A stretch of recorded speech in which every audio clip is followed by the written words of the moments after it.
وچ ناہی یاد رو رو حسن دا جایا وچ ناہی یاد رو رو حسن دا جایا وچ ناہی یاد شبیر کو حبل وچ شبیر کو حبل وچ امت کیویں لایا وچ ناہی یاد رو حسن دا جایا وچ میں لوٹ گئے اہل حرم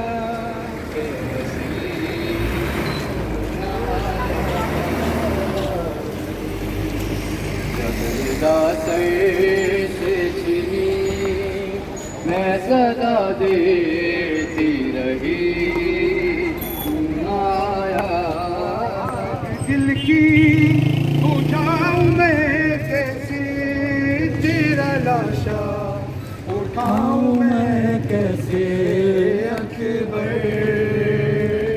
میرا سہری والا اکبر اکبر میرا سہری والا تو ہے کڑیل جوان ہے بیٹا باپ تیرا ضعیف ہے کتنا نور آنکھوں کا ہو گیا رخصت مجھ کو آتا نہیں نظر خیمہ لے کے خیموں میں جاؤں میں کیسے تیرا لاشا اٹھاؤں میں کیسے امام زمانہ بلند ترین سلام اللهم صل على محمد وعلى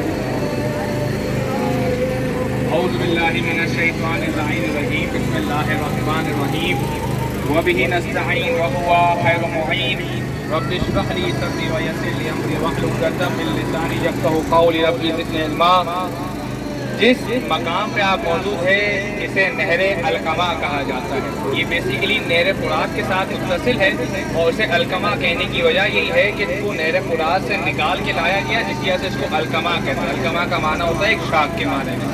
اور اسی نہر فرات کے پانی کے بارے میں ہمارے پاس متعدد روایتیں ہیں.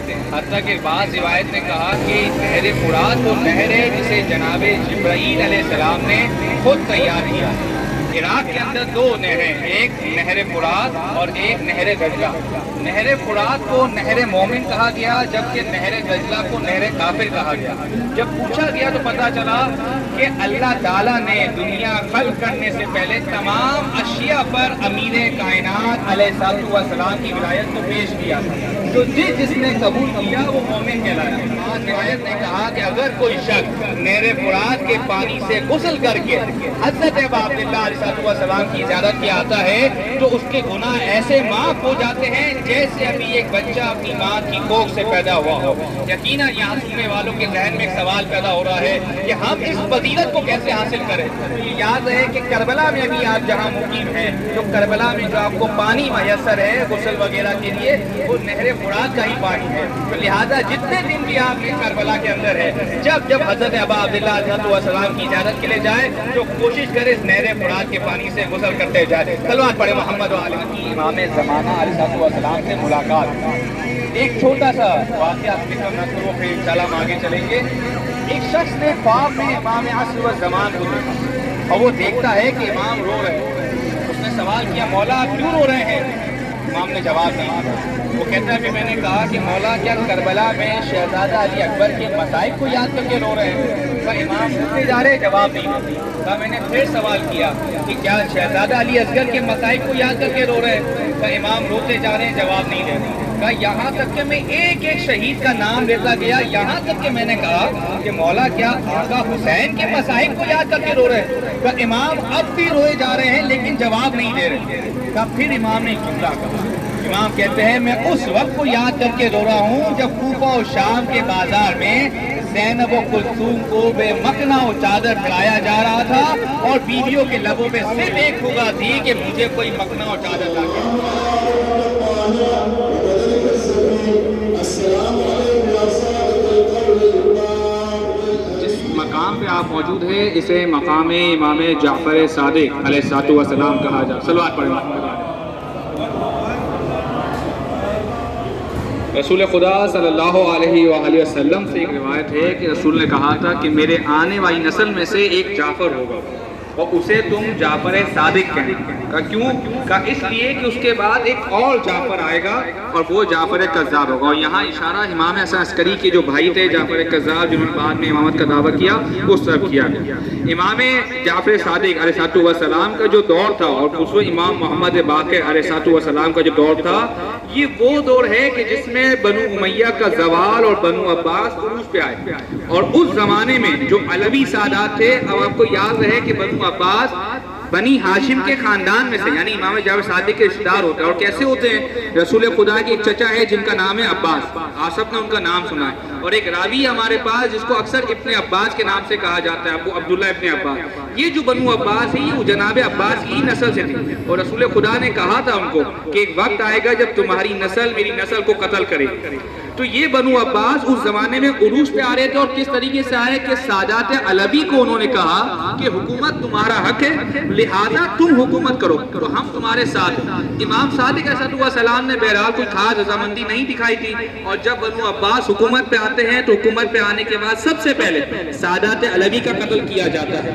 منصور دوان کی جو امام جعفر صادق کے زمانے موجود تھا جس نے امام صادق علیہ السلام کو شہید کیا، اس کے بارے میں روایت ہے کہ وہ اتنا سفاک آدمی تھا کہ جب وہ واصل جہنم ہوا اس کے محل میں ایک کمرہ تھا، اس کمرے کی چابی جو ہمیشہ اس کے پاس رہتی تھی، اس کے اہل خانہ کا کہنا ہے کہ ہمیں لگتا تھا اس میں کوئی خزانہ ہے۔ اب تاریخ کا جملہ سنیے گا، جب وہ واصل جہنم ہو چکا اور ان کو جب چابی ملی، کہتے ہم نے جب وہ کمرہ جا کے دیکھا ہے اس میں صرف سادات علوی کی لاشیں تھی، اور ہر لاش کے اوپر لکھا ہوا تھا کس سلسلہ نسب سے یہ امیر کائنات سے جا ملتا ہے۔ وہ دور تھا امام جعفر صادق امام محمد باقر کا، اور اس دور میں سب سے زیادہ علم جو پھیلایا وہ امام محمد باقر امام صادق نے پھیلایا۔ یہ مطلب نہیں ہے کہ دیگر ائمہ نعوذ باللہ من ذالک ان سے علم میں کم تھے وغیرہ، ان کے پاس وہ سب سے اچھا موقع ملا کہ وہ علم کے ذریعے جو ہے وہ دین کی تبلیغ کر سکے۔ حتیٰ کہ تاریخ کہتی ہے کہ ایک ایک وقت میں 4000 طالب علم امام صادق علیہ السلام کے درس میں آ کے بیٹھا کرتے تھے۔ فقہ حنفی اہل سنت کا جو فقہ ہے ہمارے پاس، جس کے بانی ابو حنیفہ ہے، جس کا اصل نام نعمان تھا، اس کا جملہ ہے لولا السنتان لہلک نعمان۔ اگر نعمان نے یہ 2 سال جعفر صادق کی شاگردی میں نہیں گزارے ہوتے تو نعمان ہلاک ہو چکا ہوتا۔ صلوات پڑھیں محمد و آل محمد۔ بعض مورخین نے کہا کہ امام صادق علیہ السلام اپنے زمانے میں 2 سال کے لیے شہر کوفہ بھی آ کے رہے، اور یہ جو مقام ہے یہ وہ مقام ہے کہ جب امام صادق علیہ السلام شہر کربلا آئے تو یہاں آنے کے بعد حضرت ابا عبداللہ علیہ السلام کی جب زیارت کے لیے جایا کرتے تھے تو جس مقام پہ استراحت کرتے تھے، جس مقام پہ بیٹھا کرتے تھے، یہ وہ مقام ہے۔ اب یقیناً یہاں ایک سوال پیدا ہوتا ہے کہ امام صادق علیہ السلام یعنی آج آپ اور ہم ایک عام انسان ہیں، ہماری خواہش ہوتی ہے کہ ہم اگر کربلا آئے تو ہماری رہائش حرم امام حسین سے نزدیک تر ہو، کہ وہ ٹائم جو آنے اور جانے میں لگ رہا ہے نا وہ بھی ضائع نہ کرے، کہ ہر لمحہ حسین کی زیارت مصروف رہے۔ تو امام صادق علیہ السلام کیوں اپنے زمانے میں اتنا دور آ کے بیٹھ رہے ہیں؟ تو اب آپ امیر کائنات کے اگر زمانے میں آ جائے، ابھی آپ شہر نجف جب جائیں گے انشاءاللہ تو وہاں پہ ایک مقام ہے، مقام امام سجاد علیہ السلام۔ وہ مقام بھی امیر کائنات کی مرکز سے کافی فاصلے پر ہے۔ تاریخ کہتی ہے یہ وہ مقام ہے جہاں سے امام سجاد نے امیر کائنات کی زیارت کی۔ وہاں سے کھڑے ہو کے کیوں زیارت کی؟ کیوں قریب نہیں آئے، قبر کے پاس نہیں آئے، مسجد کے پاس نہیں آئے؟ کہا اس لیے کہ وہ دور تھا جس میں امام علی علیہ السلام کی قبر کو مخفی رکھا گیا۔ اگر امام سجاد قبر پہ آ جاتے اور جو 7 لوگ تھے تو ان کو پتا چل جاتا کہ امیر کائنات کی قبر مبارک کہاں ہے، تو لہذا امام نے ایک ایسے مقام سے کھڑے ہو کے زیارت کی۔ یہ وہ مقام تھا کہ جہاں سے عراق آنے والا حاجی یہاں سے گزرتا تھا، تو دیکھنے والے کو یہ لگے کہ یہ وہ مقام ہے کہ شاید امام سجاد علیہ السلام جو ہے وہ حج سے واپسی آ رہے ہیں یا حج کے لیے جا رہے ہیں۔ تو لہذا جو امام صادق علیہ السلام کا زمانہ ہے، بنو عباس کے عروج کا زمانہ، اور یہ وہ زمانہ کہ جس میں اہل تشیع یعنی شیعان حیدر قضاء کے لیے بہت مصائب تھے، بہت مصیبتیں تھیں، اور وہ اس تگ و دو میں تھے کہ کسی طرح کربلا کے اندر حسین کی قبر کے نشان کو مٹایا جائے۔ آپ متوکل کا زمانہ پڑے، ہارون وغیرہ کا زمانہ پڑے وہ اس سے بڑا پڑا ہوا ہے، تو لہٰذا امام اتنے فاصلے پہ آ کے بیٹھا کرتے تھے. آپ اس طرح کی تاریخ کو بیان کر سکتے ہیں. البتہ ایک اور وجہ آپ کہہ سکتے ہیں کہ امام ہمیں باور کرانا چاہتے ہیں کہ دیکھیں جو قبر امام حسین کا تقدس ہے وہ خانہ کعبہ کے تقدس کی مانند ہے. یعنی کیا مطلب؟ آپ میں سے وہ لوگ جو حج پہ گئے ہیں ان کو مبارک ہو، جو نہ جا سکے انشاءاللہ خدا انہیں خانہ خدا کی جہاد نصیب فرمائے. تاریخ روایات کہتی ہے کہ خانہ کعبہ کے پاس بیٹھ کر دنیاوی گفتگو کرنا، کاروباری گفتگو کرنا تقدس سے خانہ کعبہ کو پامال کرنے کے مترادف کا. بالکل اسی طریقے سے قبر حضرت ابا عبداللہ علیہ السلام کے اطراف میں بیٹھ کر دنیاوی گفتگو کرنا، ہنسی مذاق کرنا، کوئی بھی اس طرح کا فعل انجام دینا تقدس سے حرم ابا عبداللہ کو پامال کرنے کے مترادف ہے. بہرحال آپ اور انسان ہے، بھول جاتا ہے انسان. کوشش کرے جب تک کربلا کے اندر موجود ہے، جب حرم کو یاد آ جائے کہ میں ایک ایسا فعل انجام دے رہا ہوں کہیں نہ کہیں تقدس سے حرم کو پامال کر رہا ہے، تو لہٰذا اپنے آپ کو اس سے اجتناب کریں. ابھی ہم مل کے زیارت پڑھیں گے انشاءاللہ. اس کے بعد آپ اندر جانے کا، ویسے اس مقام کی کوئی خاص نماز نہیں ہے، لیکن اب چونکہ آپ موجود ہیں اور آپ چاہیں تو 2 رکعت نماز پڑھ کے نماز صبح کی طرح امام صادق علیہ السلام کو ہدیہ کر سکتے ہیں. پر محمد و آل محمد صلی اللہ علیہ وسلم متوجہ